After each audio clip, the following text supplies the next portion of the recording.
Hey everybody, this is Craig. I am here to respond to DemCAD's video about predictions for 2010. I think most of his predictions are pretty spot on. I'm sure all of them won't come true, but I think a lot of them in principle will come true.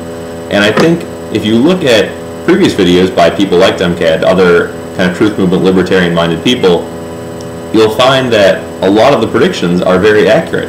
If you haven't seen Peter Schiff's Peter Schiff Was Right video, where he predicts the entire economic collapse and how it's going to happen and why it's going to happen, it's pretty amazing that he could predict all this, yet it still happened. No one listened to him then, and they don't listen to him now. So I think something that's good to point out to people is none of the politicians saw this coming. They continue not to see things coming, yet we have them in power, and they're the ones proposing solutions, if you want to call them that.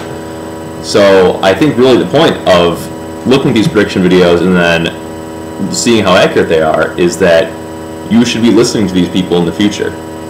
Because we're not listening to Peter Schiff now. I mean, he's running for Senate, but we're just not listening to people like him that saw this coming. So I have a few predictions also I just want to throw out there. 5 of them as requested. Stock market crash, I think there will be another one. I don't know if it will be as bad as the other one, you can't really say, or worse. But if you look at the earnings on companies of the S&P 500, it is at a historic, based on the price, it's at a very low rate. So investors aren't getting a big return for the money I have in there, and it's been historically similar to other periods right before a crash.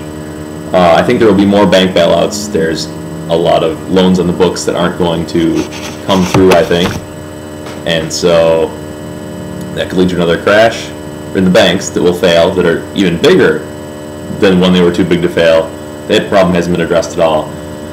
So I think you'll see more bailouts for the government. There's actually already talk of a bill to extend more bailouts to them before it's even happened. Barney Frank proposed.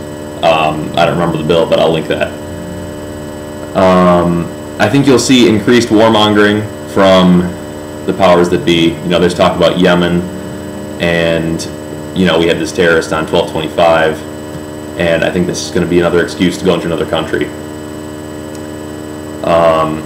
Also, I think you'll also keep an eye out for just your freedoms being slowly taken away. Just keep an eye out for the government to just continually get more involved. They're getting involved in healthcare. I think this trend will just continue. They're just going to keep doing what they want and incrementally taking away your right to be free. And one place I think you'll start to see that more, because it's starting to make a big difference now, is the internet. There's talk about this net neutrality, which is actually nothing but neutral, and I think that there's going to be kind of a continued awakening. I mean, there's more and more people starting to talk about the ideas that we talk about in channels like these, and something might need to be done about that to keep it down. And then the last one, which kind of goes along the same lines, is I think you might see some sort of disaster where the government takes control of some kind of national infrastructure and shuts it down, possibly the internet. There's already an executive order allowing the president to do that. So, you know, they could say there's a virus, some terrorist attack, and you just shut down the internet in a time of crisis, or if they just want to do it. So that's my predictions. Let me know what you think about that, and I hope everyone had a good 2009 and have a better 2010. Take it easy.